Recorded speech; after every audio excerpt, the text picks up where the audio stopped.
Xudi müəyyən İslam ümmətinə olan tövsiyələrini buyurdu və eyni zamanda Həzrəti Əlini orada vəsf eləyərək ümmətə çatdırdı ki, وَمَنْ كُنْتُ مَوْلَاهُ فَهَذَا عَلِيٌّ مَوْلَاهُ Mən kimin ağasıyamsa, böyüyəmsə, Əli də onun ağasıdır, böyüyüdür.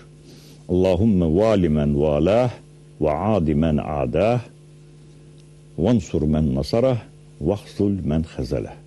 Pərverdigara, ona dost olanı sən də dost elə özünə, ona düşmən olanı sən də düşmən hesab elə, ona kömək edənə sən də kömək ol, onu zəlil etmək istəyəni sən zəlil et. Bax, belə buyuruldu və bundan sonra qafilədə, həc qafiləsində olan insanların çoxu Həzrət Əlini gəlib təbrik edədilər ki, bəs Peyğəmbərdən sonra